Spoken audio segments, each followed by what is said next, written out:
Okay, continuing our study of 1 Timothy, and we are in chapter 3. This evening we will be talking about the qualifications of elders. I'm looking forward to the class, the discussion. Thankful to God that we have 3 godly elders that serve here in this congregation, and we certainly would like to have some deacons as well, as we've said before. And as we'll see tonight, that a lot of the work of the deacons is something that's delegated work from the elders. I don't know that we're going to get to the deacons tonight, but we'll see how everything goes. But let's just by way of review, remember the Apostle Paul has left Timothy in Ephesus to solve some issues in the church. There were there were people teaching different doctrines. Number 2, there were those who were putting their trust and faith in things like genealogies and fables, things that weren't really true. And 3, there were those that had fallen back into the ways of the flesh, doing those things which were ungodly. Now, as we move into chapter 3, it becomes apparent that another thing that was going on in Ephesus that Paul was privy to, and that's the reason that he's writing this to Timothy, is that there were some men in the church of Ephesus that wanted to be an elder. They, according to verse 1, they were desiring earnestly or longing after this office. So we know that the church in Ephesus had elders. If we go back to chapter 20 of the book of Acts, that is revealed there. This is after that. So there were elders already in office. There were some other guys saying, I'd like to be an elder as well. Okay, so what is the criteria? Can somebody just say, hey, I'd like to be an elder, I'm an old guy, and therefore I'd like to be in there? No, that's not the way it works. That's part of it. As we look at the 3 different words, we have the presbyter, which is which means elder, which means one advanced in age, a senior. And then, let's see, we had the episkopos, which is translated in English by the American Standard Version as bishop, but the idea is one that's an overseer, and your version probably says overseer. And then there's the 3rd term that we noted from, again, the book of Acts, when Paul's talking to the Ephesian elders, and he uses the word pastor there, or a shepherd. And so what we did is we looked at all the definitions of those words that all had to do with the one that is referred to as the elder or the overseer or the shepherd, and saw their work just by the definition. And so we saw that their work is shepherding the congregation. Just like, everything about the Bible is parallelism, isn't it? So we envision in our minds this shepherd out there in the field with sheep. And so he's going to tend those things, he's going to take care of them. They kind of get out of the way, he's going to get them back together, isn't he? One's gone astray, let me go get that guy and bring him back. So make sure they're fed, watered, taken good care of. And so the shepherd really cares for those sheep that are under his charge. And so when we think about that from a human perspective in the Lord's church, we realize just how important it is to have the right person in here to do such a magnificent work. And that's why we have the qualifications. So again, there's just not just any guy that can do this. As I went through and finished up the study of all of these word studies, I thought, this guy has moral integrity, just an impeccable man of character and honor and dignity. One that is very likable as we'll go through and look at all these words. And so I think it's a great review for all of us, especially let's say somebody would like to be an elder. Well, here's some things to consider about being an elder. So let's get right into it. We've already looked at verse 1. He says, faithful or trustworthy is a saying, if a man seeks the office of a bishop or overseer or shepherd, he desires a good work. So it is a wonderful thing to desire. Sometimes somebody says, well, you shouldn't be desiring it. Why? The Bible says this is a great thing to desire. It's a good thing. All right, so verse 2. Now, again, I'm going to remind you that what we are doing in a study like this is going to be looking primarily at definitions. And so the definition should promote some good discussion about these qualifications. And one other thing I wanted to remind you of is the verse 1 where it says that they must be, which is de in the Greek, meaning binding necessity, and it's present tense, which oh boy, in my mind I think to myself, oh, this solves everything. Everybody's always, you talk about the qualifications of elders, and it causes so much trouble, and it shouldn't. And so when you look at the present tense, the problems go away. And so it's extremely helpful. As we said before, I heard one old preacher one time in a gospel meeting, he said, if you don't translate tenses, you don't translate Scripture. So the tense, the Greek tense there is extremely helpful. All right, so the bishop, verse 2, must be. There's our binding necessity. And number 1 is without reproach. That is, to be perfect, flawless, without fault, unblameable. And at Titus 1:6 it says, blameless or have a charge of sin against one so that they're called to give an account. Okay, what I would like to do with each definition is just have a short discussion, or as much as everybody wants to. I think to myself, okay, why would this man need to be without reproach? Here is one who would be shepherding the congregation, and the qualification is, before we put this guy in here, think about this work. And so what should he be? He should be without reproach. Flawless. That's gets back to the discussion of something like Matthew 5:48, where Jesus says, you shall be perfect as your heavenly Father is perfect, and everybody loses their mind, right? Well, no, nobody can be perfect. We all sin, Romans 3:23. So there's a failure to understand things. So the man who would serve in the office of elder, he's not saying that this guy never sins, never has sinned, never will sin. He is Christ. No, that's not what he's saying at all. So what happens when any good, faithful Christian sins? They seek out for forgiveness. They acknowledge what they did was wrong, and they seek out forgiveness. So that's this guy. Now, what if he's not like that? He is in sin. Well, no, I can't say she here, can I? He is in sin. A man who wants to be an elder, but he is in sin. He will not acknowledge what he's done wrong, but he wants to shepherd the flock of God's people. Do you see a problem there? Yeah, that's a big problem. That's a real big problem. So, do as I say, not as I do. That's basically what that is. That's not going to work. All right, and the next one is, and again, if you have any thoughts, just raise your hand and stop me. We'll just keep going. The next one, it says, is the husband of one wife, which literally, if we look at this from a literal reading, it would be a one-woman man.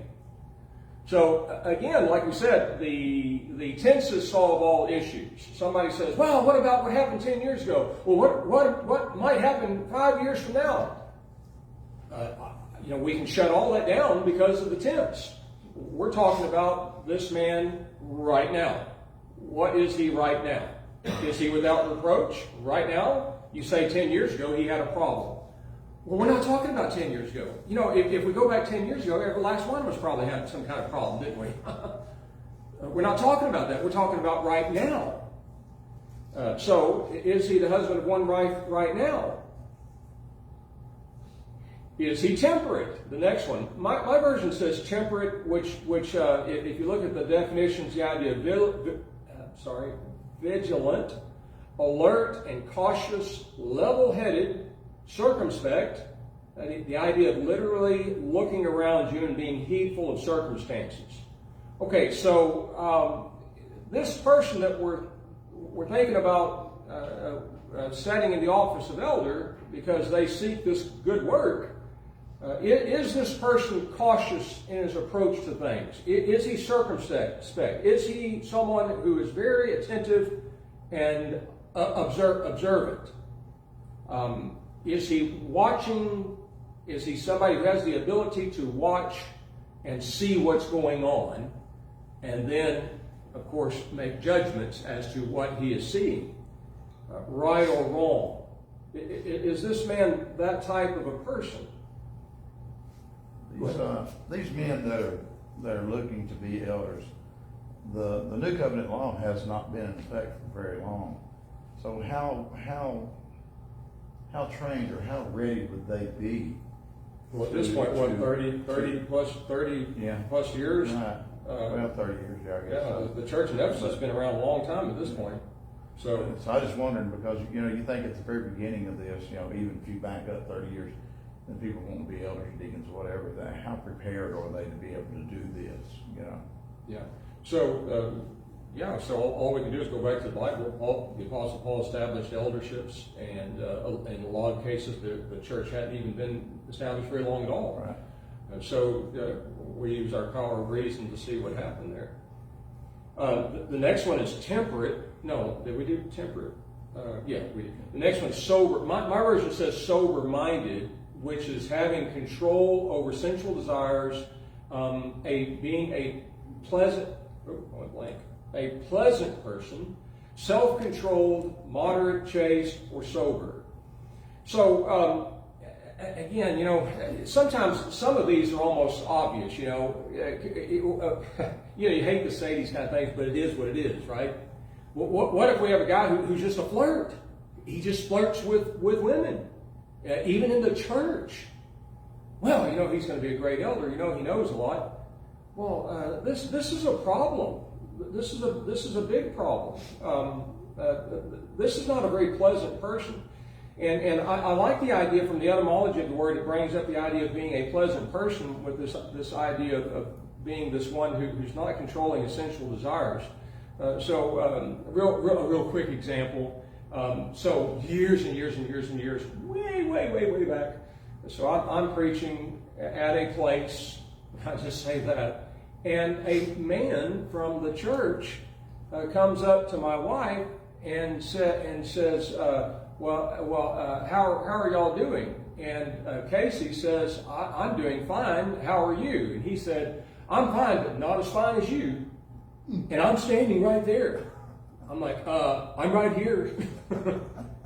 That's flirty. You don't do stuff like that. That's not what godly people do, is it? So that's out of line, and so that person can't shepherd the flock of God's people. The other one, again, as we said, just stop me if you have some thoughts. The next is orderly. Again, your words may be different from mine, but mine says orderly, and it's the idea of being decorous, appropriate behavior or conduct, well ordered, organized, structured.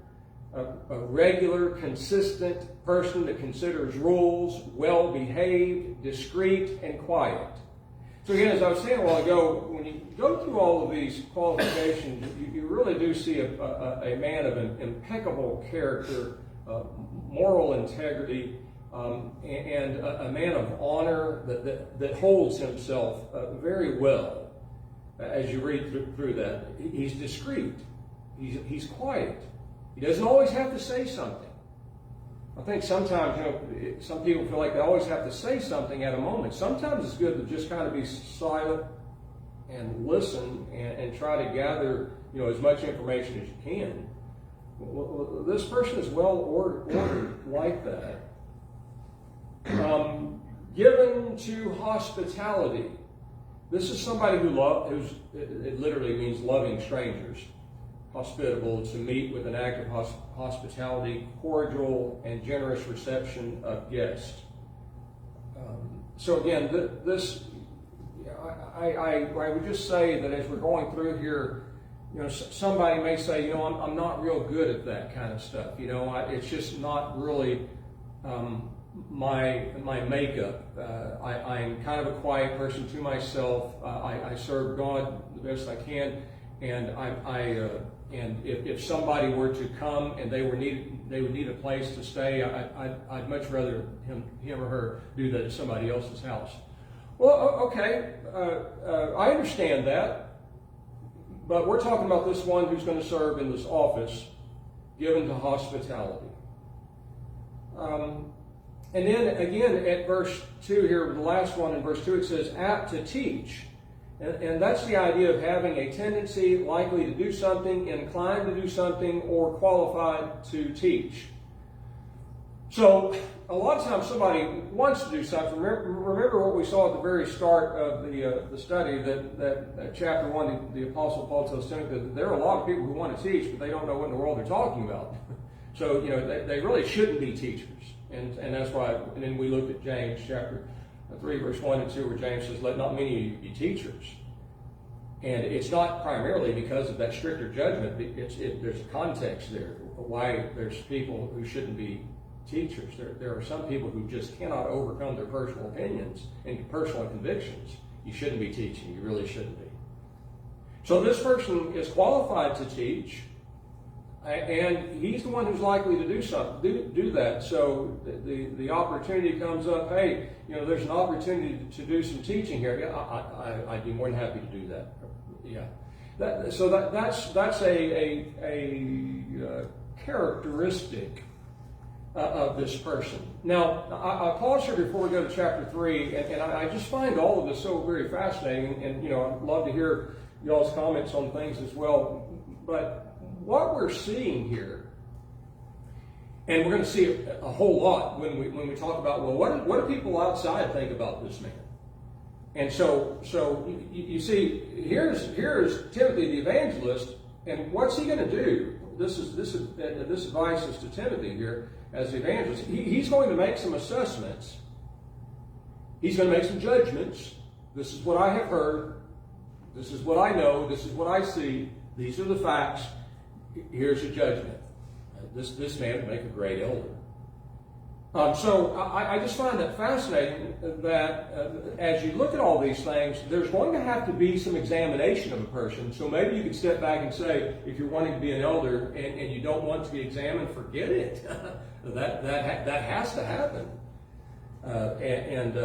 And so that's why Paul has all of these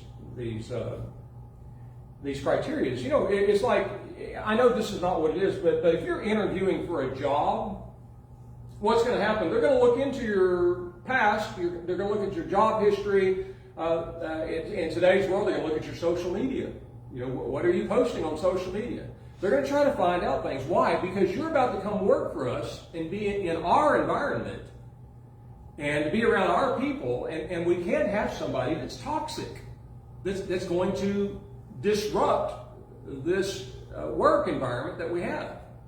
So we're going to ask you a lot of questions. So it's similar to that. Okay, so then we move to verse 3, is it? Yeah. Verse 3.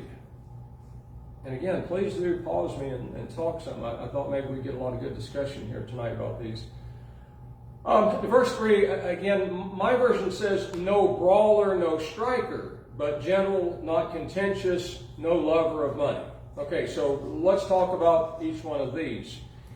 If this man is going to be serving as an elder in the church, he must presently not be a brawler, which, that word doesn't really match the definition too much. I find that a lot as I'm doing my studies, but the next one, striker, kind of goes with that idea. Well, I think of a brawler as somebody who's, they've got their fist up and they're ready to go fight somebody. Does somebody have a different word? The very first qualification of verse 3, mine says brawler. Mine says given to wine. Given to wine? You're saying, are you using the King James version? New King James. New King James? Okay, that's very accurate, I think. But the etymology of this is not just the idea of being given to wine.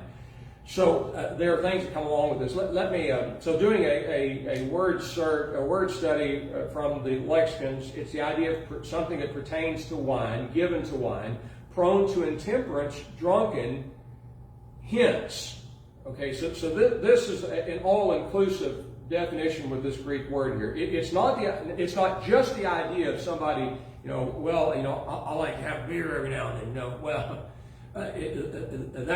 That is 0.5 of it. If we want to get the whole picture, we got to see the rest of this. Okay, so here's somebody who drinks, and hence he's quarrelsome, argumentative, confrontational, brazen, or cheeky. I had to look that up. Well, what does that mean? Cheeky? That's a British term. That's a British term? Well, I've heard it, all my life I've heard the idea of being cheeky, but it's the idea of being sassy.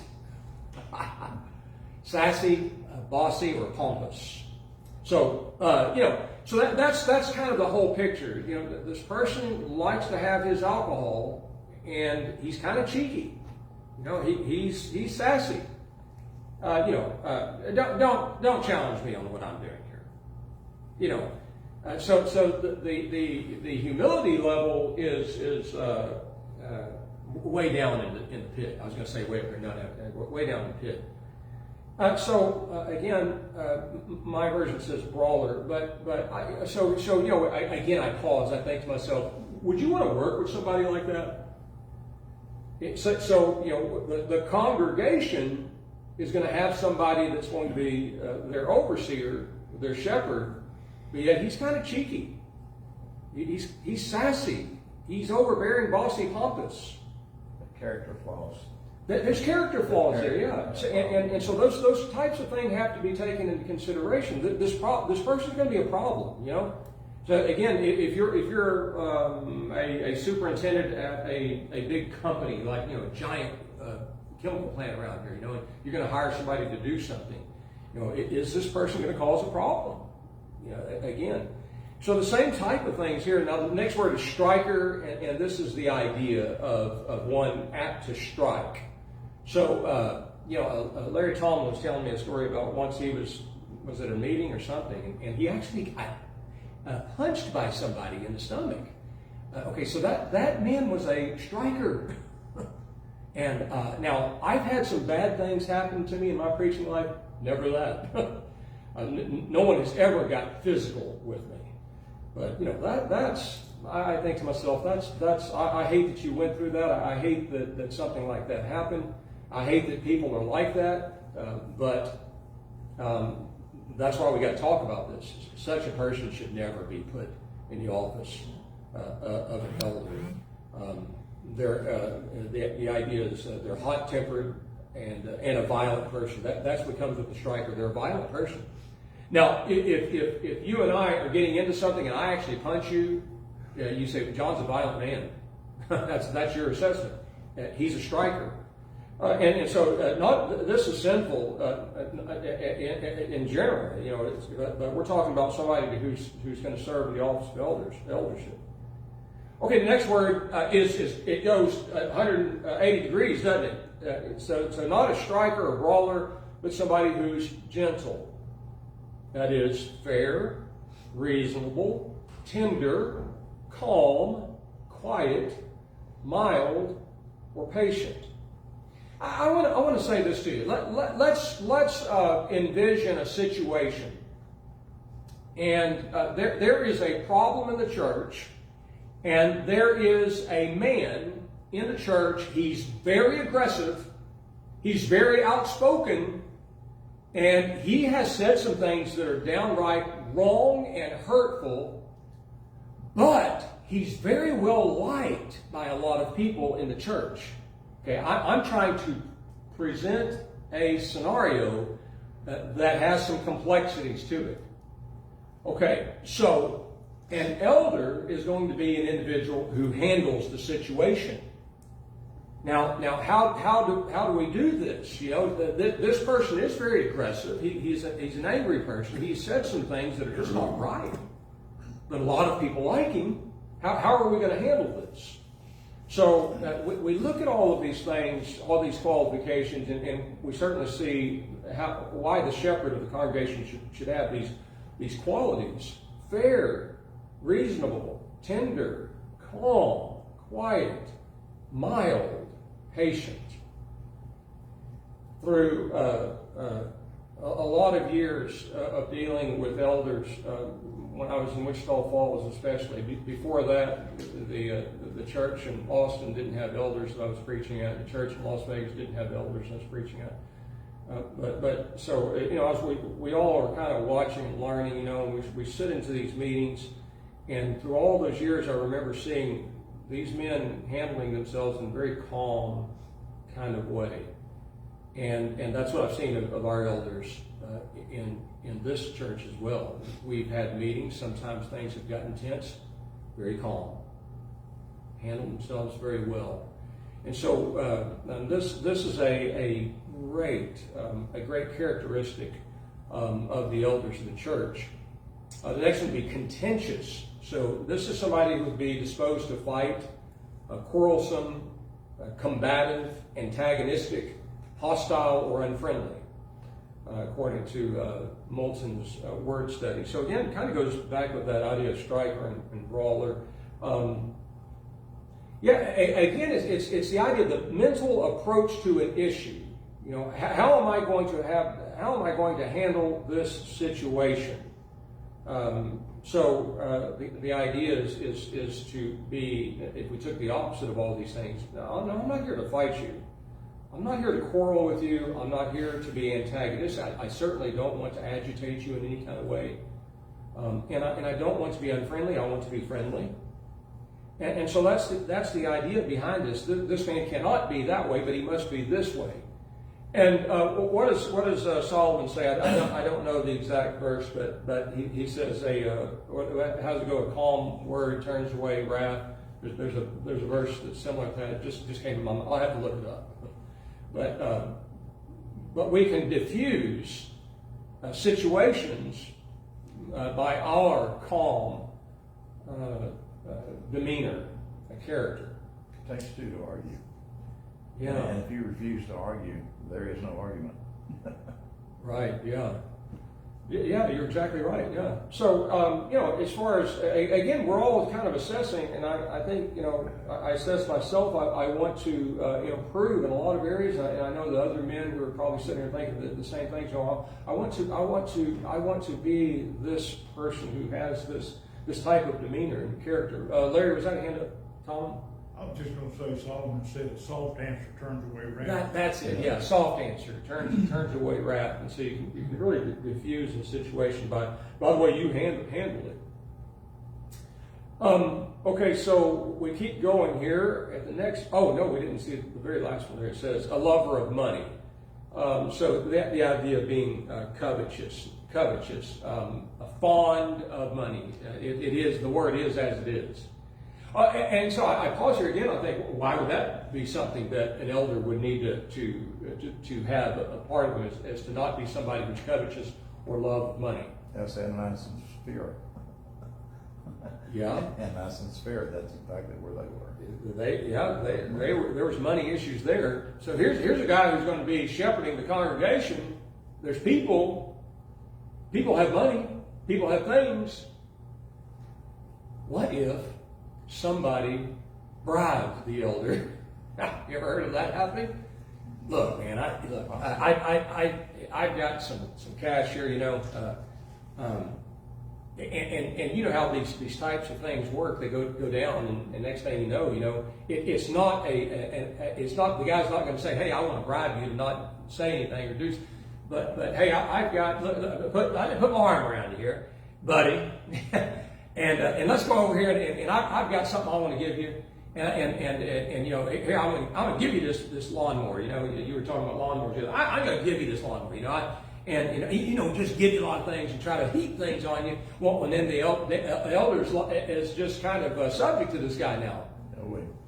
What's that? You owe him. Yeah, you kind of owe him, but you've let this person manipulate you by things. Well, I really would like to have this thing.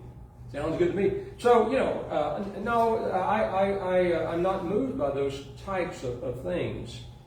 Okay, so then we move to the next one. Let's see, verse 4. It says, one that rules well his own house, having his children in subjection with all gravity. But if a man know not how to rule his own house, how shall he take care of the church of God? Okay, so let's kind of break this apart.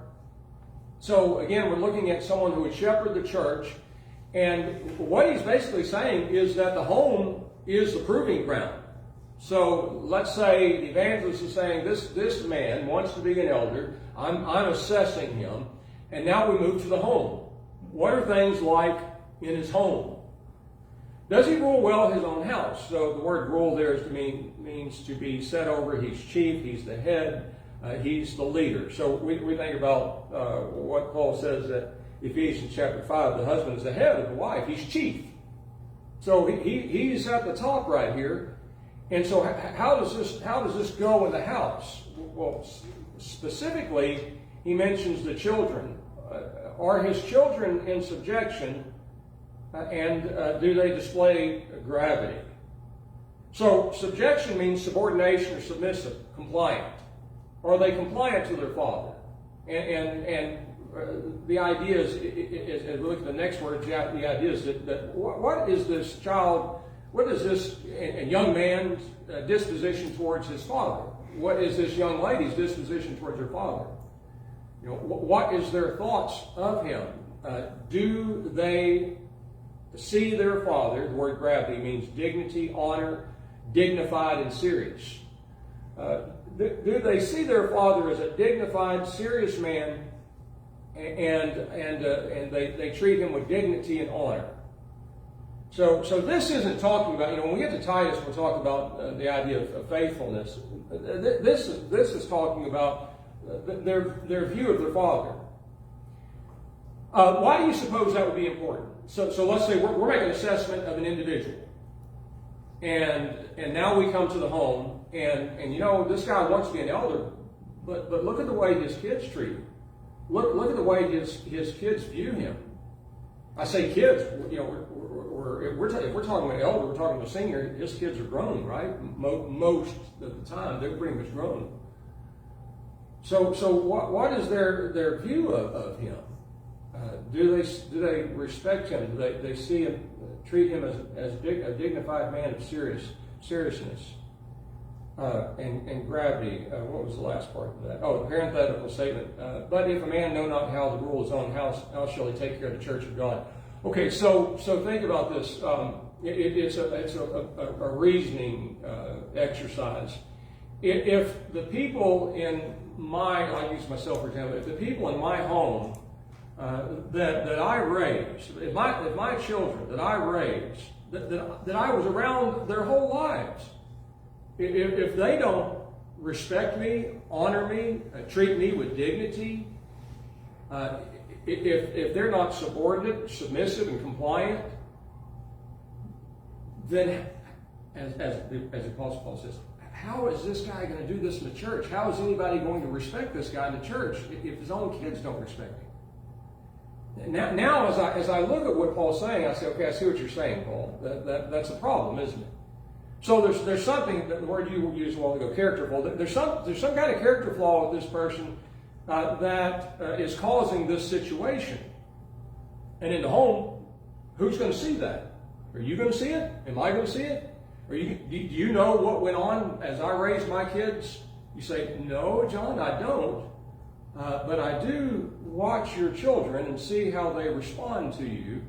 And so I can see, by the way they respond to you, a lot of what went on in the home.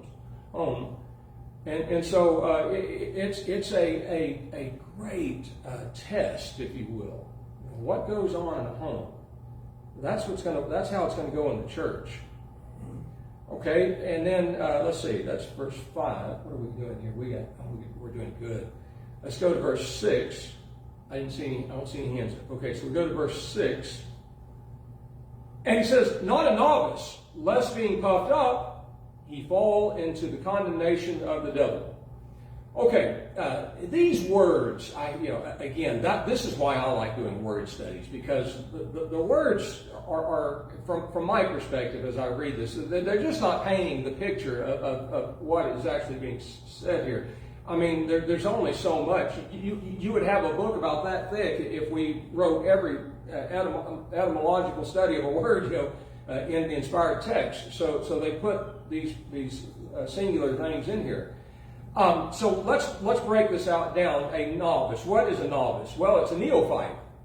That's literally the Greek word there. It's a neophyte, which means an amateur, a trainee, or beginner. Okay. Now, I just pause there and I say, okay, the scenario that I gave you all ago, there's a guy in the back. He has preached error. He has spoken error. He's very aggressive. There are people that really like him. We've got a very touchy situation to handle. We don't want to have the whole congregation upset, but we don't handle this thing correctly. And so how am I going to do that? Well, I have to know the Word of God, don't I? To even make these types of assessments.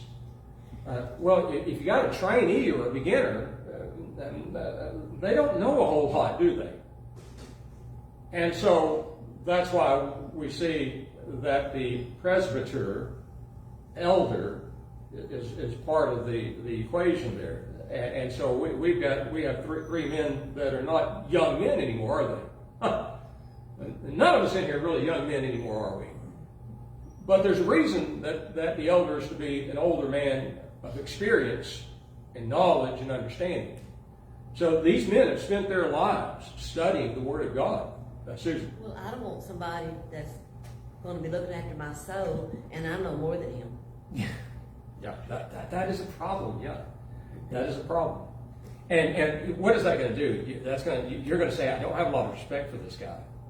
And again, we got a problem there. So from what I understand, we'll take the situation here. Paul Masters set up the eldership here years ago before I got here. And so there were a lot of questions to ask and answers and so forth. And so you went through the process, and he established the eldership just as the Word of God explains. And so all these things were taken into consideration. And so, as Susan just said, you can't have that environment where you have somebody says, I know more than that guy knows, and he doesn't get it, So that's a bad situation. You had who had their hand? I was just going to say that the Apostle Paul, in Hebrews, he was fussing about having to go back and reteach people the milk of the Word, and that's what this beginner here is. He's on the milk of the Word. He doesn't understand the deeper things, and shouldn't be an elder because he doesn't understand how to grapple with the more difficult things. And that would clue him out. Yeah. And again, definitions are really helpful because on the flip side of this, I want to say this, and I think that everybody will agree. The idea here is that he's not a neophyte. That means he's not somebody who's an amateur, a beginner, or somebody in training. Well, that's way on down here, isn't it? Well, what if this man is, in an eldership, it is what it is, right? You're going to have. We have 3 elders, and I'm not making any kind of assessment here, but I'm just saying, in any eldership, you're going to have, probably one guy's going to be way up here as far as knowledge, right? And maybe another guy's going to be a little bit lower, and maybe another guy a little bit further down here. And I think that everybody can see that. It becomes obvious over time. But is it the case that because someone's a little bit further down here, that he's disqualified, he's not up here where this elder is? And no, that man is not an amateur trainee or a beginner. He knows a lot. He's been around a long time. He's studied the Word of God for a good while. So I think it's necessary to say that.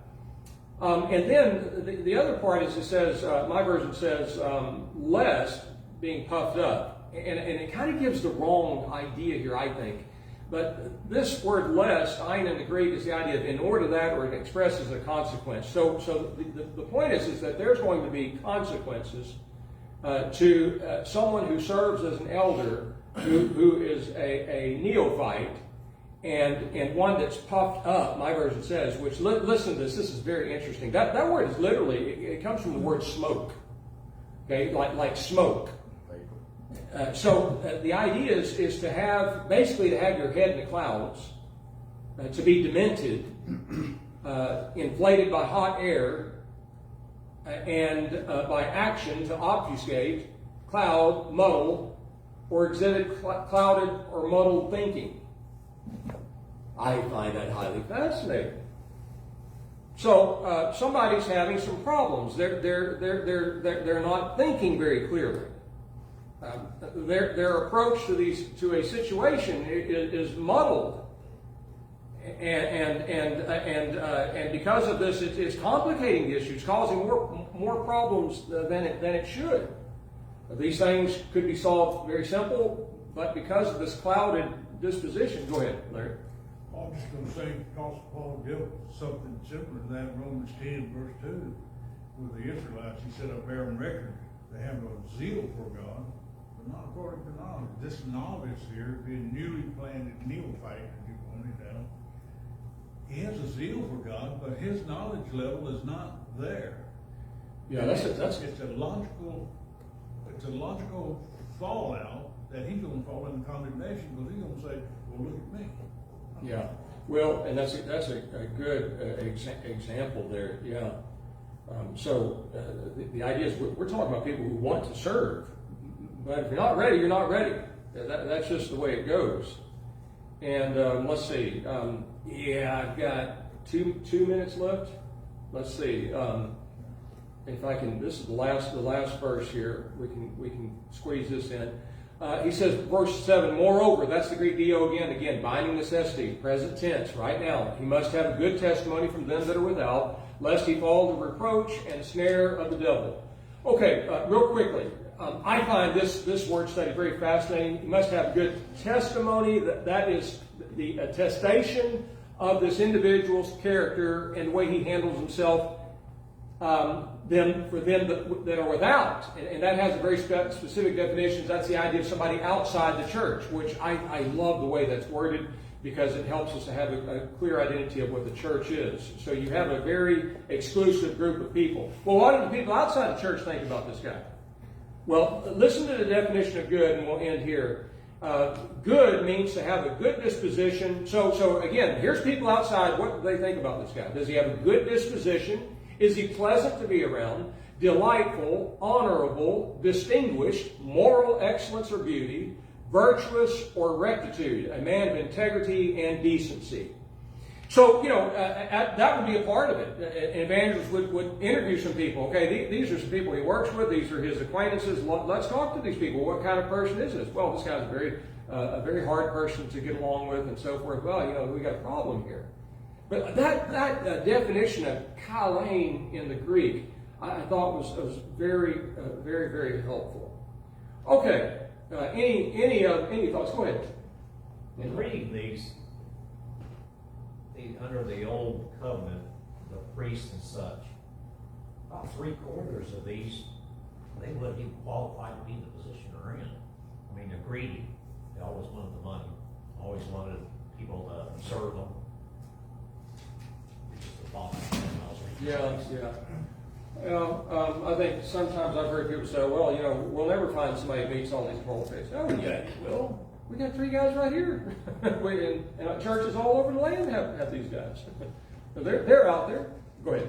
We might remember that Peter was an elder. The Apostle Peter was an elder, yeah. And that's a good, that opens up a discussion, doesn't it? It does. But I think we probably all relate to Peter, can't we? All right, I appreciate everybody's comments.